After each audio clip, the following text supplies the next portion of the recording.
Golf would be a far easier game if every time we went to play we could just take dead aim at the flagstick and go ahead and hit a straight golf shot every time. But we know that golf is far more challenging than that, and one of the reasons why is because of the elements, the weather conditions. Each time we step onto that first tee, we don't know what the golf course is going to present to us. Now, one of the considerations you might have is how the wind is going to affect your golf shot, how your golf ball is going to be changed in terms of its distance or its direction by the wind that's blowing around you.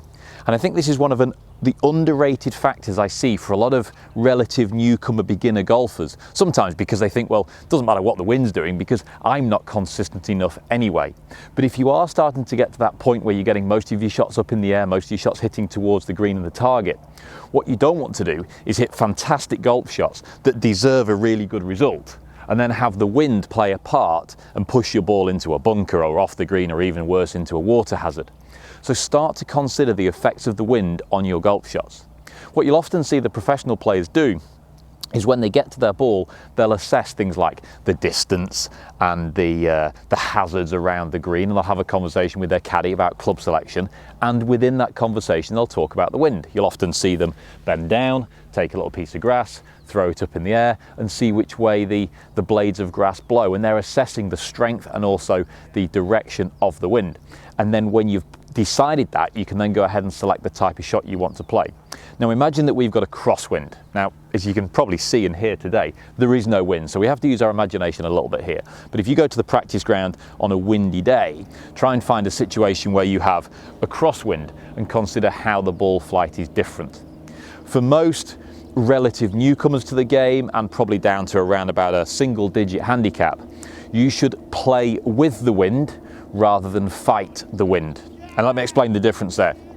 When you see a tour pro and they see a right to left wind, most of them have the skill and the ability to hit a fade against the wind. So if the wind's blowing in from the right and they hit a fade against the wind, the ball might come out quite straight. So they're fighting the wind. They're playing against it, controlling their shot shape. Now, if you're confident enough to do that, fine, go ahead.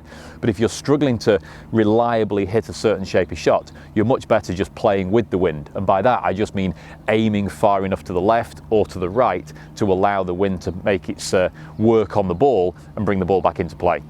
So it's a situation where if my target line was the black box on the little stick out in front of me there, I would just aim 5 yards to the right and make my normal swing, or 5 yards to the left and make my normal swing. If it's a really windy day, I might aim 10 yards to the right and make my normal swing. The one big caveat I would suggest there is always make your normal swing. I see an awful lot of golfers that would aim right to allow for the wind, but then because the flag is over here, they sort of lean back and hoik it and try and pull it back on line. If you're aiming to the right because of the wind, you don't need to do anything else. You just need to make your normal swing or your normal shot. So when you're playing in the crosswind, pick up a little bit of grass, throw it in the air, judge which way the wind's going to go. Then understand whether you're aiming to the right or the left and how far right or left. There's just a bit of trial and error with that. Get to the practice ground, see how strong the wind is, see how that affects your shot. Then line up to one side, but convince yourself to make your normal swing. Don't try and hoik it back round onto the target line. And hopefully with those tips, you'll improve your game next time you're playing in a crosswind.